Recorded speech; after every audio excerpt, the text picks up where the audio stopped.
काश माँ भी ना बात को मान जाती उस टाइम, तो मुझे ये दिन ना देखना पड़ता। इतना बड़ा दुख मैं कब तक सहन करती रहूंगी। और फिर निकी भी हल्के हल्के बड़ी ही हो रही है और उसकी जिम्मेदारी।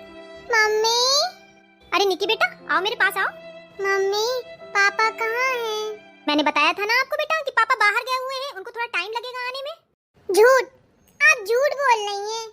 नहीं बेटा मैं झूठ नहीं बोल रही हूँ आपसे। आपसे किसने कहा? रीमा मामी तो कह रही थी कि तुम्हारी मम्मी झूठ बोलती है। निकी बेटा जाओ बेटा बाहर खेलो जाके। क्या बात है भाभी, आपने निकी से ऐसा क्यों कहा? ओफो, सबके इस घर में ड्रामे ही नहीं देखे चुक रहे हैं। एक तुम्हारा अलग, तुम्हारी बेटी का अलग और तुम्हारी माँ का अलग। भाभी इनको गए हुए इस दुनिया से एक हफ्ता नहीं हुआ है, लेकिन आपको पता नहीं क्या दिक्कत हो गई है हमसे। मुझे क्यों तुमसे दिक्कत होगी भला? ये ऐसे कमरे में बैठ के ये ड्रामा रचने से कोई फायदा नहीं है। और वैसे भी मैं सिर्फ तुम्हें ये बताने के लिए आई थी कि अब तुम घर में रह रही हो वो कि तुम्हारी मर्जी वाली बात है, पर हम तो नहीं चाहते हैं कि तुम यहाँ पे हमेशा के लिए रुक जाओ, ठीक है? और अगर रहना ही है, जब तक रहना है तो इस घर में काम में हाथ बटाना पड़ेगा। मुफ्त में यहाँ कुछ नहीं मिल पाएगा तुम्हें। क्या कर रही है मम्मी जी? कुछ नहीं बेटा, वो रोहित का नंबर ढूंढ रही थी। कोई खास बात है?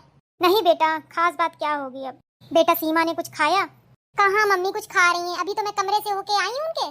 क्या खाएगी बेचारी वो अब। शायद मैं उस दिन इतनी जिद न करती इस रिश्ते के लिए। कभी कभी हम जिस चीज के पीछे पड़ जाते हैं ना और लोगों की उसमें ज्यादा रजामंदी ना हो तो वो काम नहीं करना चाहिए। निकी कहाँ है बेटा? वो मम्मी जी निकी बाहर खेल रही है। बेटा थोड़ा ध्यान रखना उन दोनों का। अरे मम्मी जी कैसी बातें कर रही हैं? वो मेरी नंद है, मेरी भांजी है, मैं उसका ध्यान नहीं रखूंगी तो कौन रखेगा?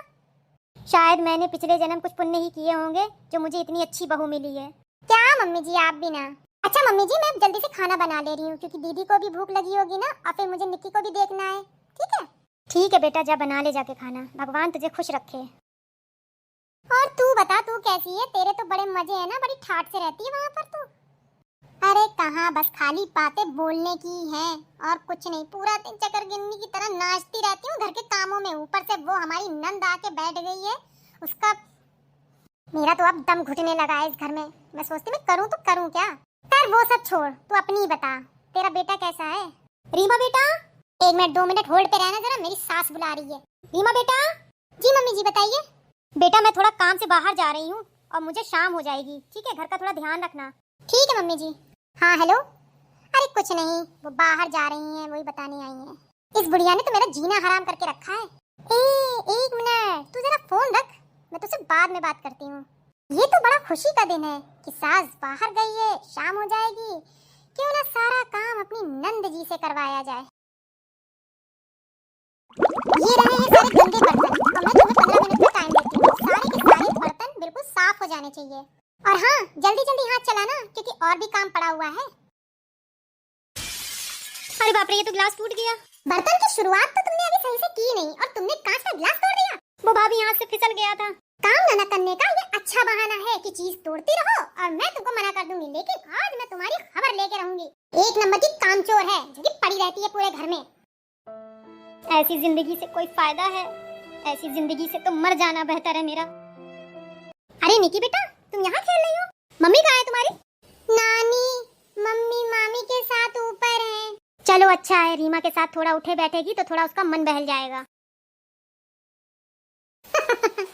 अरे नहीं नहीं ऐसी कोई बात नहीं है, जैसे आपकी बहन है वैसे वो मेरी बहन है। भाभी आप बिल्कुल चिंता मत करिए, मैं उसका बहुत अच्छे से ख्याल रख रही हूँ। भाभी चलिए ठीक है, आप शाम में आइएगा तो बात करेंगे, ठीक है? ठीक है ठीक है। क्या बात है? हाँ तुम्हें दिख नहीं रहा था कि मैं फोन पे बात कर रही थी? भाभी भाभी बोलो क्या है? भाभी बहुत तेज भूख लग रही है, मुझे चक्कर सा भी लग रहा है, मैं बाद में धो दूं कपड़े। तुमने काम भी कितना किया है? आधे से ज्यादा तो तुमने नुकसान करके रख दिया इस घर में है। न काम की न काज की, दुश्मन अनाज की, कामचोर कहीं की। तुम माँ बेटी ना बिल्कुल सुकून से रहने ही नहीं दे रही हो। एक दो तुम्हारी बेटी 1 नंबर की मक्कार चंट है, पूरा दिन घर में कलेश करती रहती है। वाह रीमा बेटी वाह। अरे मम्मी जी आप तो कहते शाम में आएंगे। हाँ अच्छा ही हुआ कि मैं शाम से पहले आ गई, तुम्हारा ये चेहरा तो दिख गया मुझे। अरे मम्मी जी कैसी बातें कर रही हैं? पहले ये बताइए हम दोनों की एक्टिंग कैसी लगी आपको? काश ये एक्टिंग होती तो ज्यादा अच्छा रहता। कितना भरोसा करती थी मैं रीमा तेरे ऊपर। मम्मी कुछ मत बोलिए, क्या मैंने तेरे लिए कमी कर दी थी रीमा जो तूने ऐसा किया? मैंने तुझे बहू नहीं पर एक बेटी माना। मम्मी प्लीज रहने दीजिए ना। बोलो रीमा तुम्हारे दिल में इतना मलाल है उसके लिए? मुझे तो विश्वास ही नहीं हो रहा है कि तुम ऐसा कर सकती हो उसके साथ। मम्मी प्लीज रहने दो, बस करो बस करो माँ, मैं नहीं चाहती कि मेरी वजह से इस घर में कोई कलेश हो। मेरे जो नसीब में लिखा था वो तो हो ही गया है ना। और आप मेरी वजह से भाभी को कुछ मत कहो, उनकी कोई गलती नहीं है, सारी गलती मेरी है कि मैं यहाँ पे आई। लेकिन भाभी, मैं आपसे एक बात पूछना चाहती हूँ, आप भी तो एक औरत है ना। मेरी तो कोई बहन भी नहीं है, सिर्फ एक इकलौता भाई ही तो है। मेरी कोई बहन नहीं है, लेकिन मैंने आप में अपनी बहन ढूंढने की बहुत कोशिश करी, लेकिन मैं इस चीज में नाकामयाब हुई। मैं जानती हूँ भाभी, आप मुझे नहीं पसंद करती हो। ठीक है, मैं इस घर से आज ही चली जाऊंगी। अच्छा माँ, मैं चलती हूँ, तू अपना ध्यान रखना। सीमा, सीमा, अपनी भाभी को एक बार माफ नहीं करेगी क्या? मैंने तेरे साथ जो भी किया है ना वो बहुत गलत किया। अपनी इस भाभी को बड़ी बहन समझ के माफ कर दे। नहीं भाभी, आप मुझसे माफी मत मांगो, माफी मांग के आप मुझे छोटा मत बनाओ। आज से तू मेरी छोटी बहन बन के रहेगी, ना कि मेरी नंद बन के।